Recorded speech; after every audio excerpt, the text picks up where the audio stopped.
This is TLV1.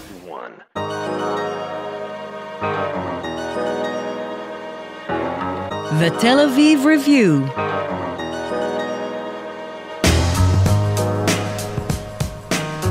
Hello and welcome to the Tel Aviv Review. I'm your host, Gilad Halpern. Today's episode is slightly unusual. Roberto Mazza, the host of the wonderful podcast Jerusalem Unplugged, invited me to speak to him about what we Israelis call Hamatzav, the political situation, where I think the war is going, whether Netanyahu is going, and other goings-on. Here is our conversation. Gilad, this is our second conversation. We had our first one right after the elections. Obviously, we couldn't have known that things could have changed so much in the past year or so. But before we start talking about Israel, 7 months into the war, Gilad, welcome. Thank you, Roberto. It's nice to be back. So I really want to start asking with these basic questions. This podcast will be aired on May 7th, even though we're recording, just to give the listeners the right date and understand that things may change between now and then. Today is May 3rd. And I was wondering if you can give us a sense of how is Israel 7 months into the war? How does the country look like, now?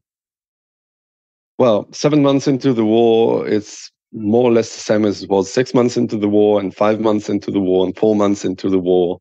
It was palpable earlier in the war that we're not going anywhere, and that there's this stalemate and a bit of mudslinging between Netanyahu supporters and opponents, and also the pro-Israel crowd in the world and the pro-Palestinian crowd in the world, blaming each other for the stalemate alongside many other crimes, rightfully so. But the thing is that it's really unprecedented in the sense that this is the most protracted war Israel has ever fought, and against, I would say, probably militarily at least, the weakest opponent ever. Let me ask something about the current politics of Israel. I mean, obviously, if one just navigates Twitter, shall we call it X, one may think that there's a lot of blaming for, Bibi Netanyahu's and maybe his government. But my feeling is that there is a trend to just pin everything on him and the few of his associates.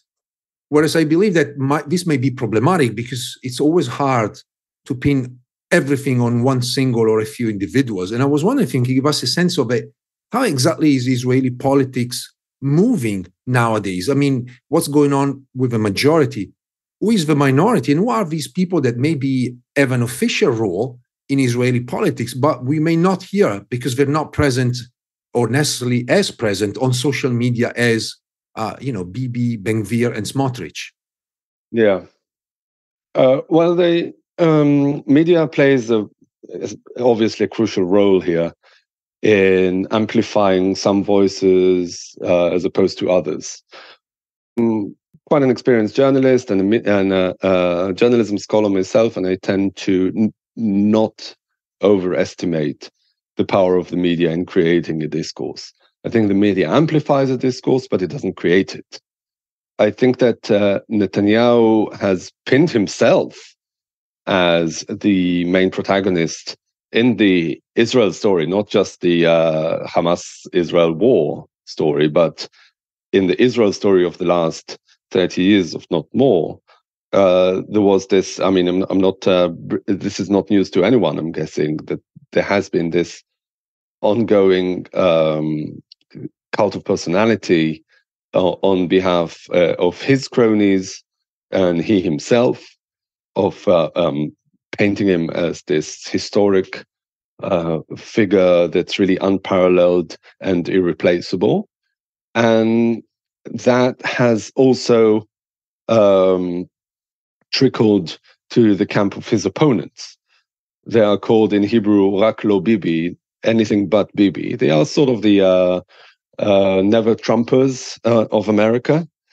And the thing is that if you look at it, it's also a big part of what is considered today the center left in Israel, because Yair Lapid and Benny Gantz and all the centrist parties and some of the Labour Party and Meretz as well. I'm guessing this is really a big chunk of the opposition to Netanyahu are never Trumpers, in the sense that they were more or less supportive of his policies, but very much negative on his personality and demeanor.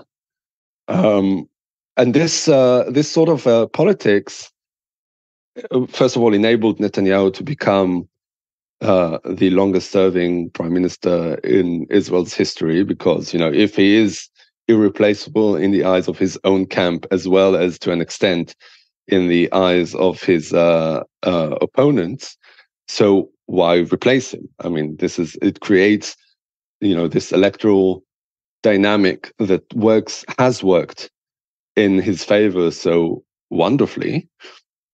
But also, if you look at it now with the benefit of hindsight, after the 7th of October, it also created the conditions for this crisis of the 7th of October,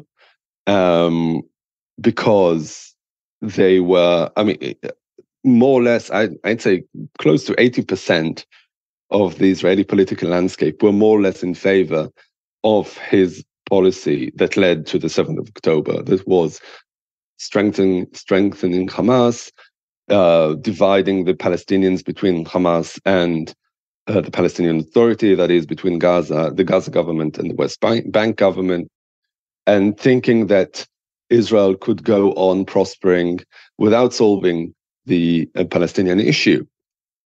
And a tiny minority on the left, and on the right, on the radical right too, admittedly, said that it cannot last much longer. The different camps that warned against it on the left and on the right, of course, presented very different solutions to that problem, but they did point the finger to the problem. And I tend not to be one of the never Trumpers, or anyone who assigns or attributes too much responsibility to one person. I mean, clearly it's ahistorical, and this is not something that an intellectual or a scholar should do. Just attributing the weight of history to the actions of one person. But I think that Netanyahu, in this sense, played an enormous role in leading us to where we are from the beginning of his political career. I'm talking about the 90s, if not the 80s as well. His entire life's work was bent on undermining the Palestinian national cause, while selling us Israelis and the rest of the world this notion that the Palestinian national cause is mutually exclusive with the Israeli one, therefore it should be done away with at any cost. Whereas in reality, people like myself, and I still believe that before and after the 7th of October, that the only thing that could guarantee Israeli security and Israeli prosperity and longevity is a solution to the Palestinian issue.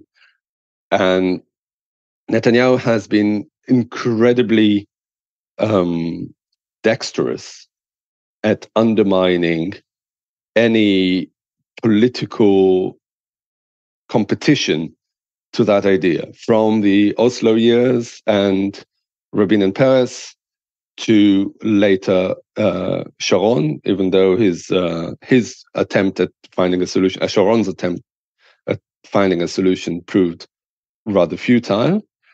And Olmert as well. Every single one of his political opponents who were trying to put an end to or tried to put an end to the Israeli-Palestinian conflict ended up being washed away by his incredible political skills. So it's really, I think a lot of it is really down to him. And once he is removed, and I still think that this day is closer than we imagine. And it's really what I wanted to ask, because sometimes in conversations I had over Passover week here in Israel with my extended family, a conversation that reminded me, what the Americans normally call the crazy uncle around the Thanksgiving table. So certainly there were opinions ranging from the far left to the far right. But one thing I understood is that many were arguing, well, once he's gone, everything will be different. So my question is that, will it be? Will his departure really change the political landscape? Because again, my view is that when I look at individuals like Benny Gantz, Yair Lapid, who might be the successors, they may have a different attitude, but the policies are not that different. Yeah, no, because I think it's all a result of the Israeli privilege, and I'll explain. This Israeli privilege let Israel have its cake and eat it too. So as I said, it can be this prosperous country. The economy was doing very well. It had great ties with the rest of the world, whether diplomatic, commercial, academic, cultural, what have you. People from around the world, including the Arab world, were clamoring to have relations with Israel and be closer to Israel. And Netanyahu, for his own reasons, and also with a certain degree of justice, claimed credit for it, that much of it was his doing as prime minister for so long. And all this, his argument was that, see, it can be done also without catering to the Arab issue or the Palestinian issue. So, because previously, and this is what, the Oslo paradigm was really set on, that Israel can only prosper economically and politically and diplomatically if it moves forward on the Palestinian track. And back in the 90s, it was true, because up until the 1990s, when Israel changed its attitude towards the Palestinian, it had been this backwater country, completely isolated from the region. And, it was this so-called vassal state of the United States, completely dependent on it.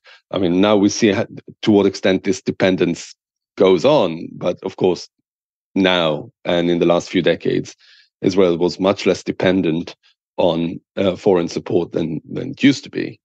So there was this link made between sort of a progressive attitude, progressive regional attitude, and Israel's global interests. And Netanyahu came and changed it. And for a long time, he proved that it was true. And then people said, okay, he created this notion that when is negotiating with the Palestinians, Israel was doing them a favor instead of pursuing its own national interests. So this brings me back to your question. Right now, I think we are still cruising on this outlook. People are still thinking in the same way, even though the 7th of October dealt a tremendous blow to that note. It proved that the Palestinians are not going away, and that keeping them at bay doesn't really solve anything in the long term. But it has brought Israel closer to a T-junction. It's basically a dilemma that it would have to address sooner rather than later. And that is whether to continue opposing a two-state solution or whatever solution there is to the Palestinian issue, or taking care of its own interests. That these two options would be increasingly mutually exclusive. Now, I think that in Netanyahu's case, it's pretty clear.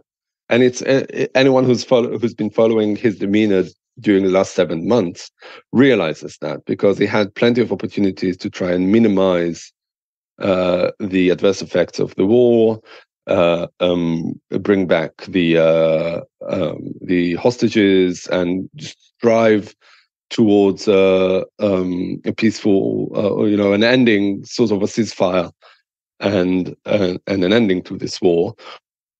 And he refused. And I think that on the Palestinian issue, he remains adamantly opposed to any sort of solution to the Palestinian issue, even at the expense of Israel itself.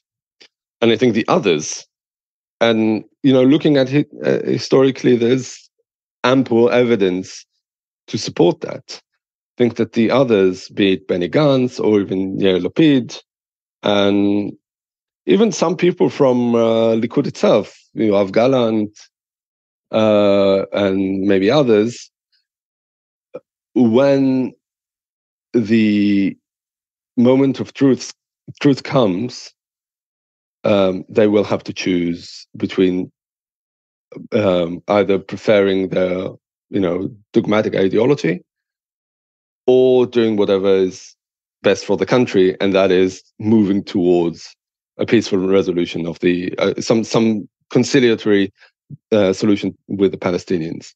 And up until Netanyahu, and this is again my very personal account that I have with him, is that Begin was at this faced this very moment vis-a-vis Egypt in 1977, 78, 79. Ariel Sharon did the same in the beginning of the 2000s, and he chose to go ahead with the disengagement. And the same with Olmert and Livni, who were actively pursuing a two-state solution when they were in government briefly. Now, none of these four people were less ideologically right-wing than Netanyahu himself. But when, as I said, the moment of truth came, and they realized that this is really the best thing for Israel, they went with it. Now, Netanyahu is cut from a different cloth. And I think part of it has to do with his political survival instincts, that he will do virtually anything to remain in power. I mean, the others were realizing that, it is a democracy, and they could, by making this leap forward, they might lose their supporters and lose political power, but they did what's right as leaders. I don't think he has that in him, certainly not now. I don't think he ever had it in him, but that's a different issue. And also, I think he's much more ideologically solid than they were. I mean, I'm not saying it as a compliment to him. I think that people who update their view of the world according to the changing circumstances is really what makes good leaders. But he's, as I said in the beginning to your answer, in the beginning of my answer to your question, his life work, 100% was undermining the Palestinian national cause. And I don't think that that's going to change. The others, Gantz and whoever, I think are more of the other kind of right-wing leaders who will do the right thing only when they have to. You just mentioned that, and that reminded me when Bibi Netanyahu, when by the name as Ben Nitai. So there is this famous interview available on YouTube. I think it was with ABC already in 1978, I think he was working for the Foreign Office of as a diplomat. In his interview, basically he said exactly that there's no room for a Palestinian state. The argument was slightly different from today. He didn't even call them Palestinians, really. He was using the word Arabs, which was very, the narrative of the day. But essentially, what I notice is that in his political life, there's been this kind of a consistency in denying the possibility for a Palestinian state, given whatever the circumstances. So that was true in the 78, in the 90s, and then in the 2000s. So you're right. In that sense, you can see that he is not the kind of leader eager to make concessions or to be, ready for the moment. And as you mentioned, Begin, I, as an historian teaching that to students, I always remember the face of Begin shaking hands with Sadat. That was, the face of someone who didn't want to be there, but he understood that he had to be there. I mean, the same with Rabin and Arafat. I mean, I didn't mention Rabin, even though he is of the same kind. I mean, he was a leftist, so-called, but it's certainly the same. I mean, and even Rabin himself, for years upon years, opposed the idea of a Palestinian state. So when you're talking about that interview or that discussion that was in 1978 with Netanyahu's participation, that is available on YouTube, and it's very interesting to watch. Yeah, I mean, Netanyahu then represented the consensus in Israel, not just on the right. Even though he came from this revisionist pedigree, right? His father was this well-known revisionist historian and was Jabotinsky's secretary. It only shows, actually, it's, for us historians, it's really interesting to see to what extent the Overton window in Israel has shifted with respect to the Palestinians. As you said, they didn't even call them Palestinians then. I want to ask something about the other components of the current Israeli government, Ben-Gvir and Smotrich. I'm personally fascinated and very much interested in messianic movements, particularly Christian Zionism. Obviously, this is a movement that developed in America. It has obviously a Christian connotation connected deeply with Israel and Judaism for their own reasons. And despite Ben-Gvir and Smotrich do represent different religious ideas, but there are certain trends and common thoughts, shared between these two movements. And I always feel like people may not fully understand exactly who they represent, as in general in Western media, they're just presented as messianic, or sometimes I think even with dismissive terms as crazy. And I think this is also part of the fact that for a long time, even before the elections that brought them to the government, they were considered fringes. And so people did not pay much attention to the fact that actually they were gaining consensus. And I've seen that even with members of my own family, they gained that kind of consensus from religious conservatives that saw them as an alternative, as a new, form of acceptable politics. So I was wondering if you can tell us a little bit more about them as individuals, but also the politics that they represent. Yeah. Well, I am not a big expert on messianic movements. I'm just an observer of the politics of it. And to my mind, politically at least, there's very little difference between. It's like 50 shades of messianic fascism, if you will. It's really essentially it's the same thing. And not and by that I don't mean just the fact that they pursue the same politics, but also that this politics comes from more or less the same place, and that is not a very ideological place. I don't think there are, even in America or wherever, you can always find religious justifications for the most horrible ideas ever. I don't think the theological weight of the worldview is anything that would outlast them for in any considerable way.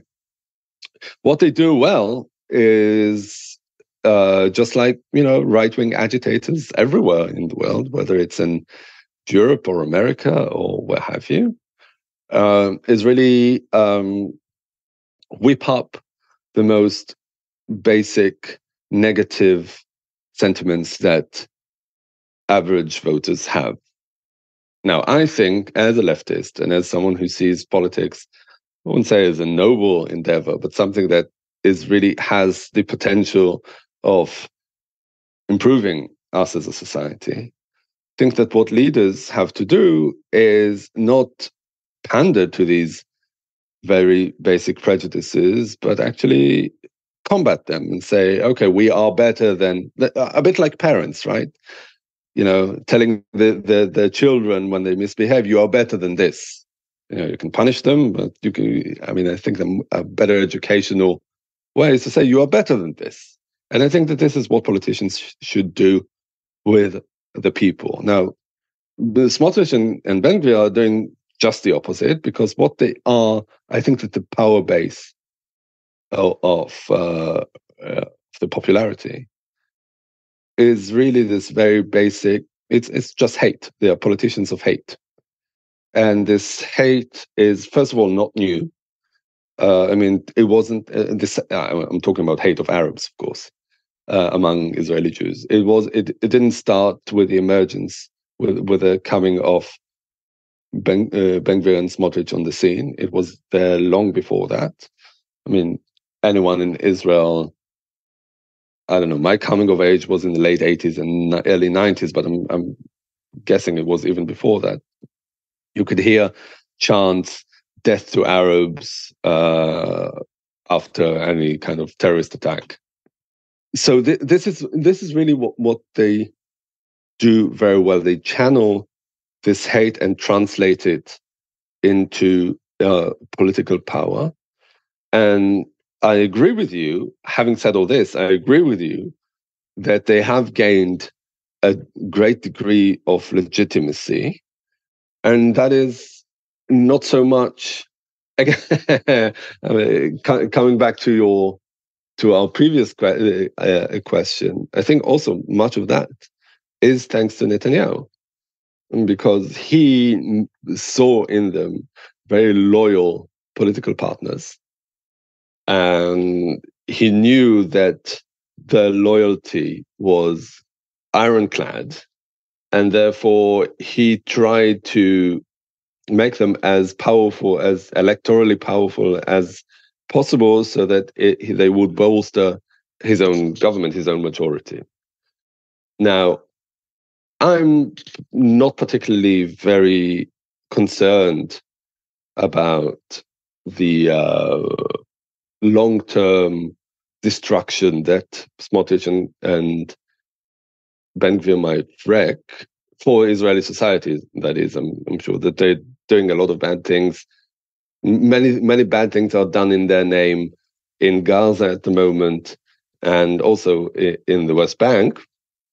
But I don't think it's really a long-term, irreversible trend for the Israeli society, because here too, the only reason that they're really powerful is because they have Netanyahu's Likud to rely on, and give them basically whatever they want in government.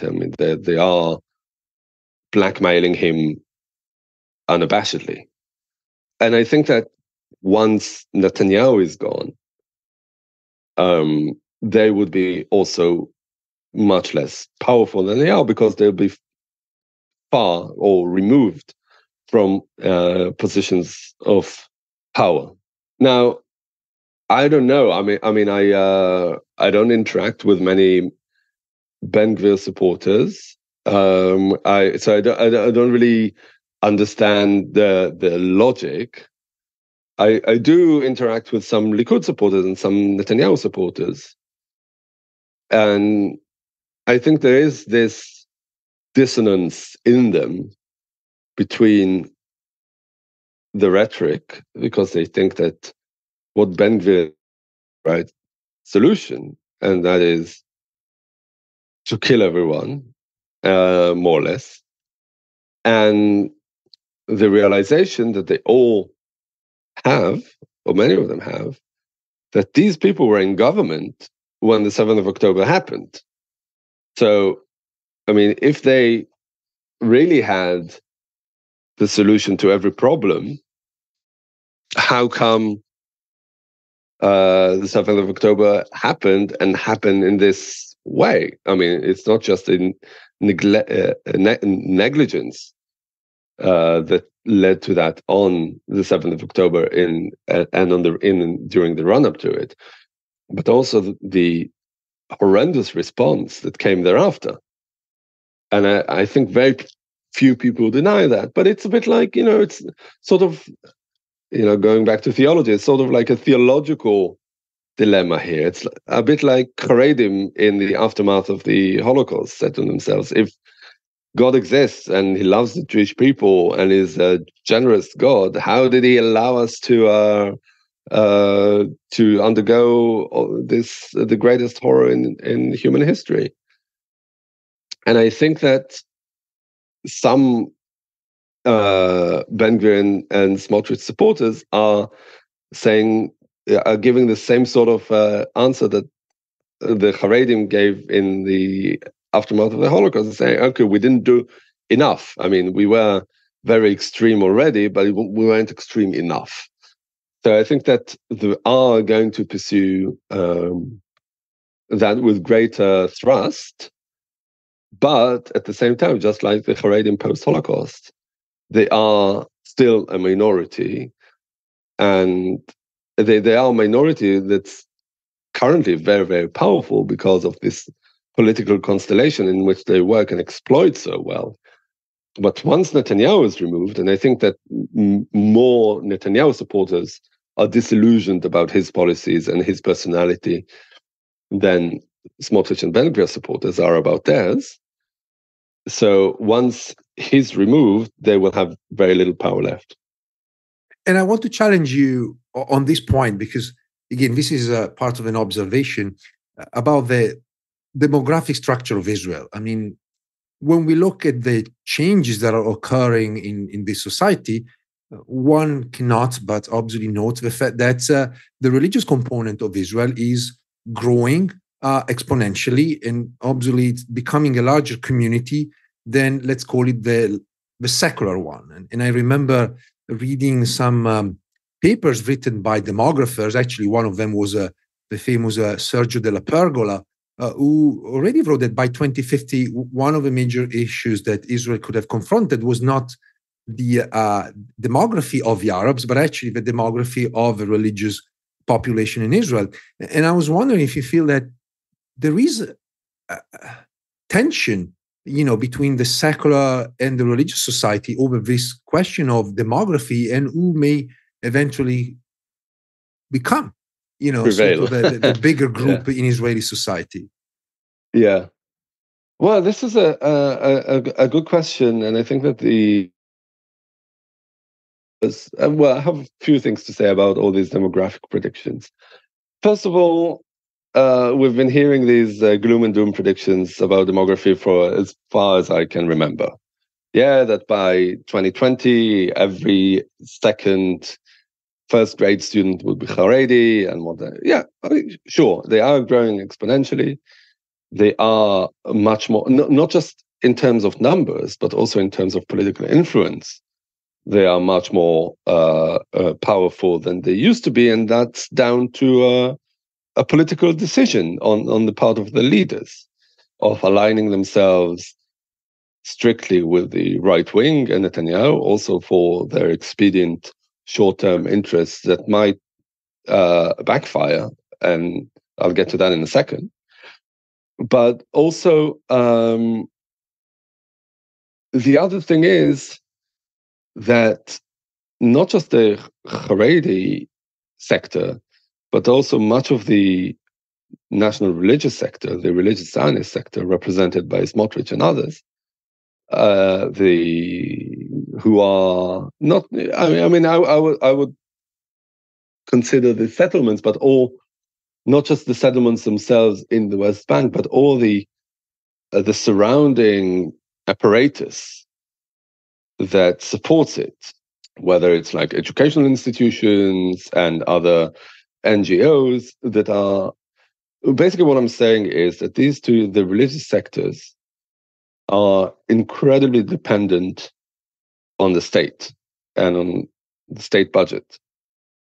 And the state budget, of course, is created from our taxes and taxes of working Israelis who are disproportionately secular.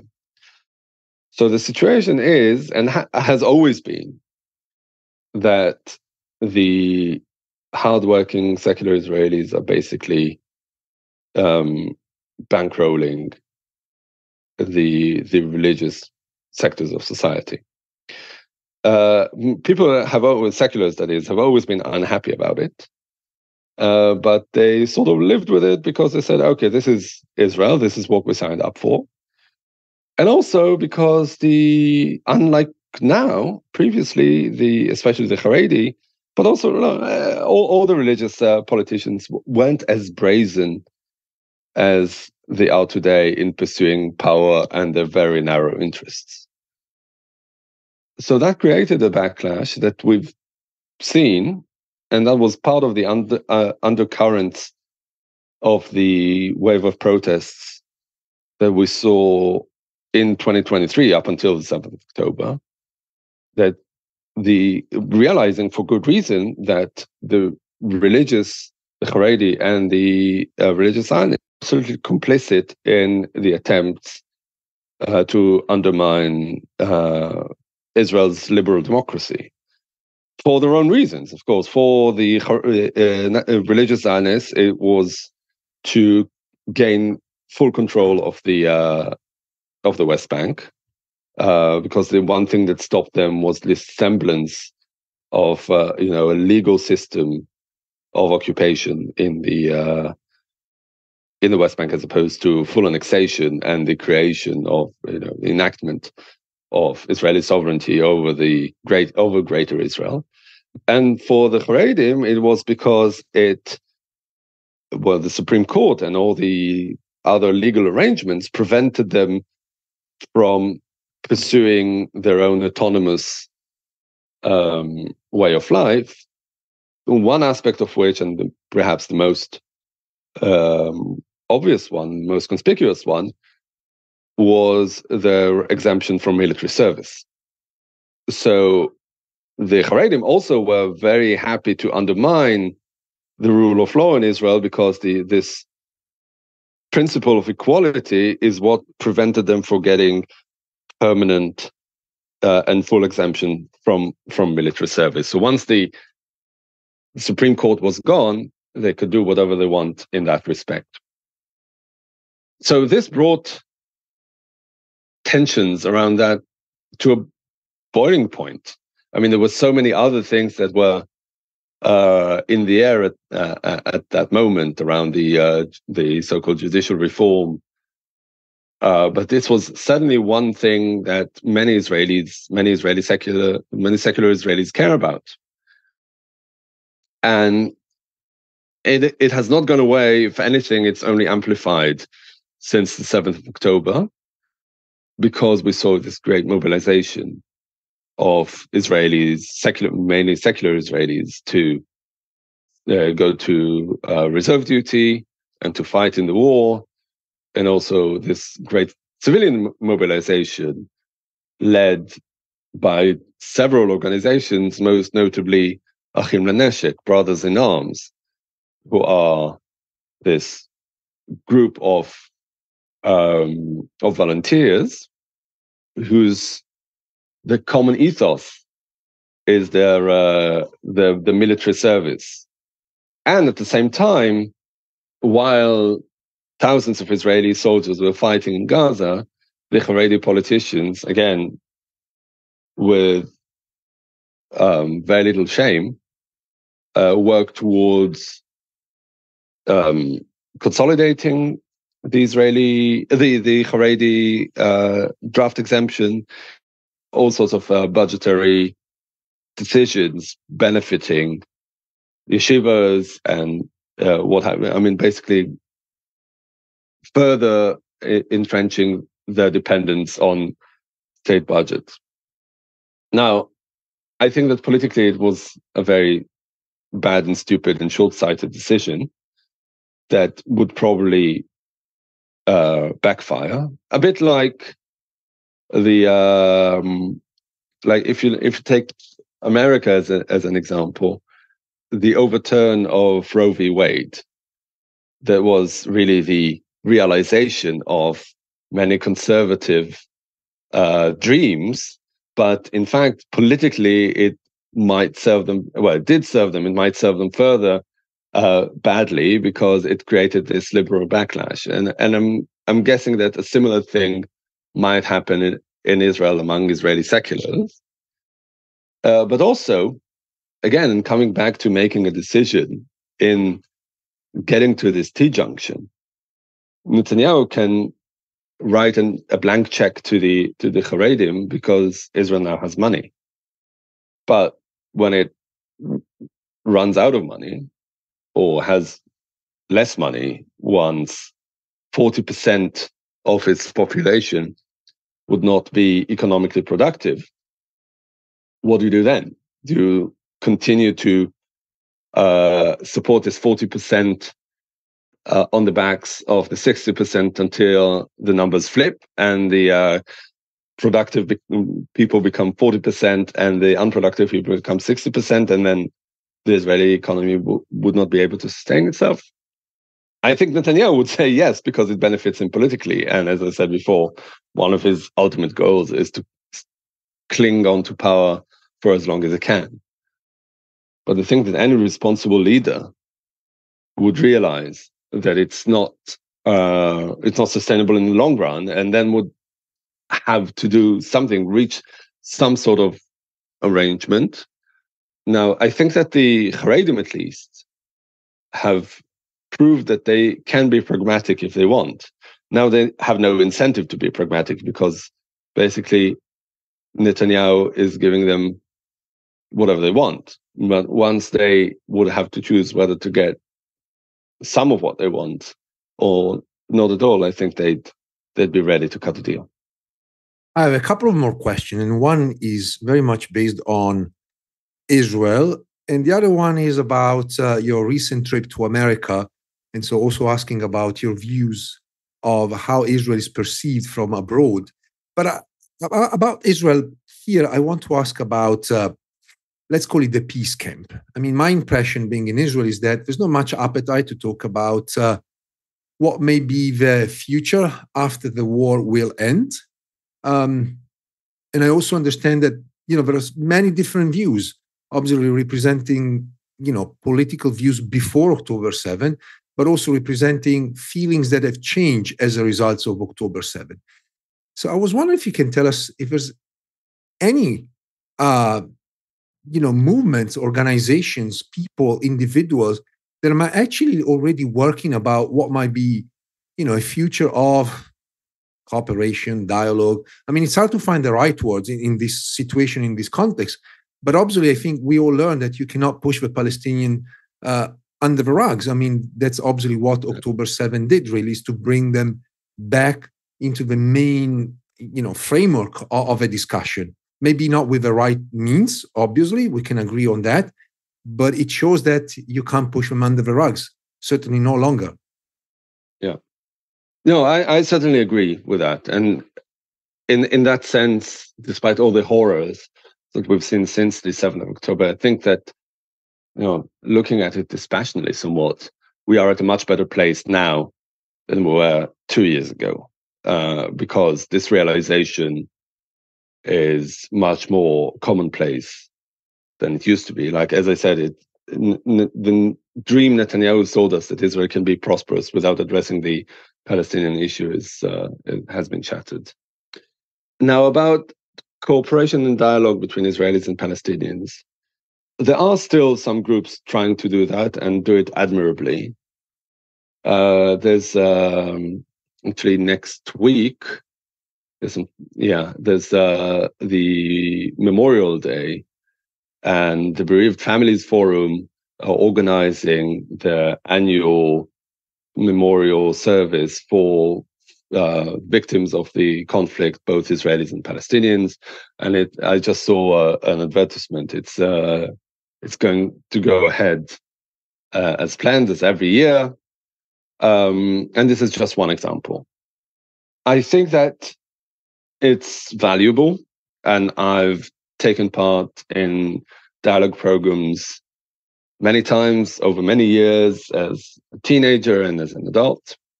But I think that one of the things that failed the Oslo process was that it was trying to put the cart before the horses, in the sense that it was working on dialogue, on winning hearts and minds among average Israelis and Palestinians, instead, before taking care of or securing a political solution. But working under the assumption that once Israelis and Palestinians get along better, there would be some sort of like trickle up phenomenon, pressure applied on leaders to strike a deal. And that was a misconception. Now, I think that the one thing that might greatly help that trend of reconciliation would be a renewed peace process, but in earnest. And I think that in this sense, we are closer to that, because politically, even people who are really reluctant about it are saying that there's no other way but to give powers to the Palestinian Authority in Gaza and in general. Strengthening the status of the Palestinian Authority also internationally. And working towards a two-state solution. You hear that from the White House, you hear that from Europe. For the 7th of October, it was little more than lip service. Now, I think it still is the way it looks now, but lip service. But I think that they realize that it's more urgent than they had thought. And also, if you look at Saudi Arabia, before the 7th of October, they were perfectly happy to strike a deal with Israel and sweeping the Palestinians under the rug, and that is no longer the case. Now, I don't know. We hear all shreds of information. We don't know the full picture, but it seems that it's a much more central issue today than it was before the 7th of October. So I think that this slowly emerging consensus that is an alternative to what Netanyahu has been trying to pursue and is still trying to pursue now, by refusing to consider any involvement of the Palestinian Authority in any planning of the day after the war in Gaza. But this is something that, even people in his own government, Yoav Gallant has been saying, people in the army have been saying, let alone people in the opposition or, people who are Netanyahu's opponents, whether Benny Gantz or Gadi Eisenkot. There is this consensus forming that the Palestinian Authority is the answer. Now, I think that if they pursue it in earnest, there is a great chance that it might trickle down to better relations between Israelis and Palestinians. Also on the ground, I think that NGOs cannot work independently from the broader political landscape, that decision makers and NGOs cross-fertilize each other. And right now, it has been for some time now, the NGOs have had to work on their own. And that's why they've been a rather, I wouldn't say meaningless, but their impact hasn't been as great as you might expect. And that is, of course, cause for despair. And I admire these people for getting up in the morning and still pursuing in doing that, despite the fact that situation goes in the end. The reality goes in the other direction. It looks bleaker and bleaker each day. But once the broader tides turn, I think there's also potential for growth there. When I watch American media and I consume, whether it's on televisions or on social media in general, I am often shocked by the images of Gaza. And despite, I can say quite frankly that American media in general are biased towards Israel, with some exceptions. But if anything else, they are actually showing images of the war and the damages of the war and the suffering of the people. Something that you don't see often, I would say probably never, on Israeli media. Mm-hmm. You were in the States for a couple of weeks, if I remember well, following your tour. And I was wondering if you can tell us what was your experience of, moving from this different kind of setting as a journalist, how the war is portrayed in Israel and, let's say, the West, but just using the example of the United States. Yeah. Well, you're asking about the media specifically, or also like the discourse and the way because the media. I mean, I do consume the international media when I'm in Israel as well, and I see the great difference. And people have been saying for a long time that if Israelis saw what other people, I mean, non-Israelis, see in the media about Gaza, they would have a totally different view of what's going on. Now, first of all, I don't necessarily agree with that, because if there's one thing that we know about people is that denial is one of one of the greatest, most powerful survival instincts. People don't want to see what they don't want to see, and I think that's true. And I actually recently watched The Zone of Interest, that movie that won the Oscars, and the acceptance speech of the British Jewish director made a lot of noise because it was it specifically called out the Israeli operation in Gaza. Now, the Zone of Interest is really about the family of the commander of, I think it's Auschwitz, or one of the great death camps in the Nazi death camps. And it's like this bourgeois, middle-class German family living in this lovely villa, just and sharing a wall with a death camp. And they hear the shots and the screams, and they see the smoke coming out of the crematorium. And they're just living their bourgeois life, with a beautiful garden and piano lessons and what have you. So, I mean, we learned that lesson about denial. Not that I'm comparing the extent of the horror, of course, but it's we learned that denial is not something to be underestimated.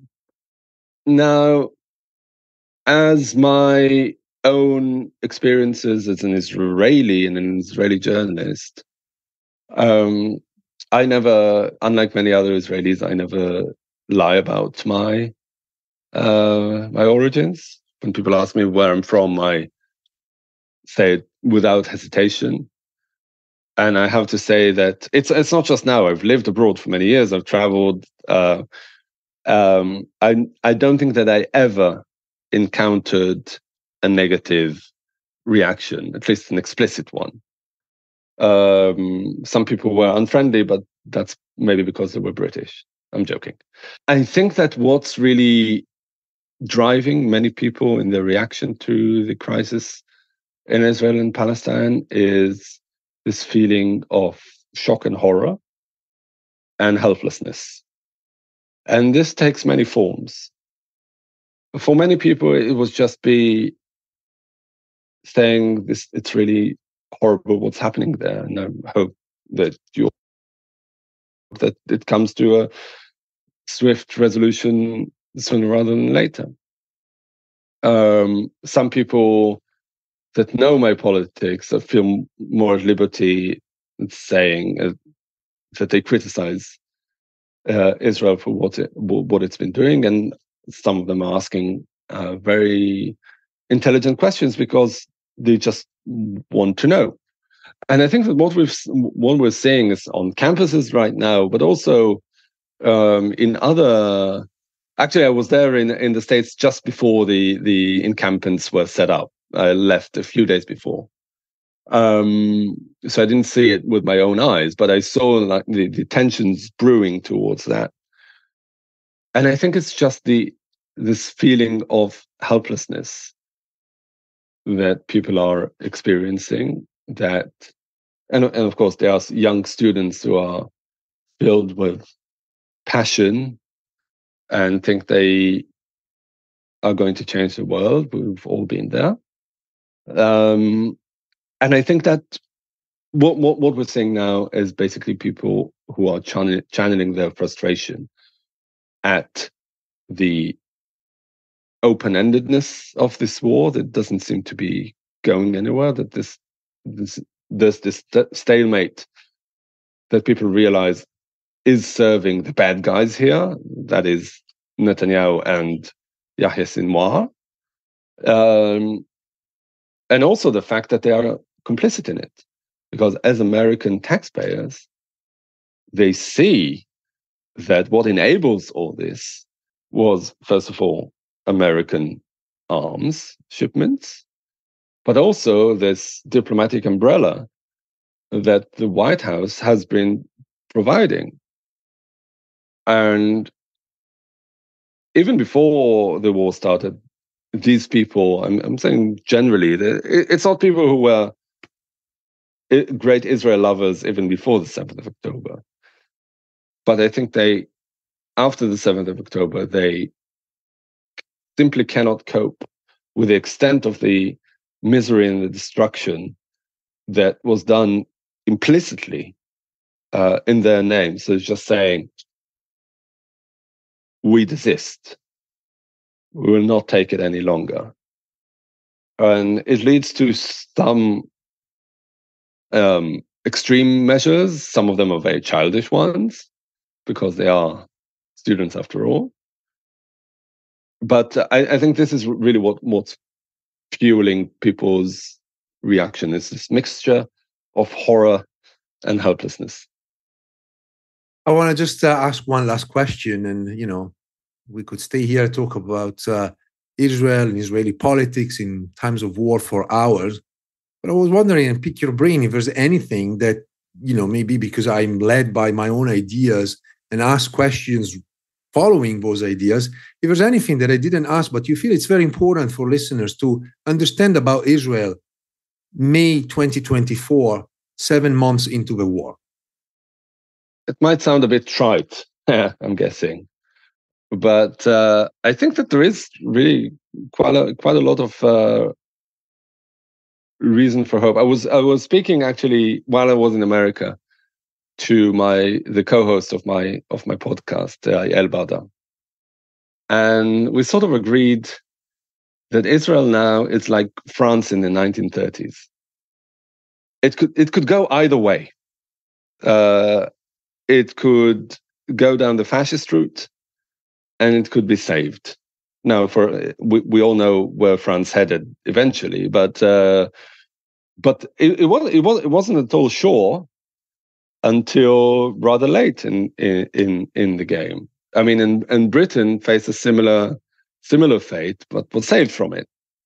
No, in Britain it was slightly. I mean, the fascist currents were a lot less powerful than they were in France, but still, and things can turn out very badly for Israel and the region, as they did have done already. I mean, it's not. This is not a walk in the park. But there can be. We can pull the brakes. It's not too late. This was Gilad Halpern, Israeli journalist, broadcaster, media historian, and co-founder of the Tel Aviv Review of Books. And I always tell the listeners, please do listen to the podcast of the Tel Aviv Review because they're informing and fascinating. Gilad, thank you. Thank you, Roberto.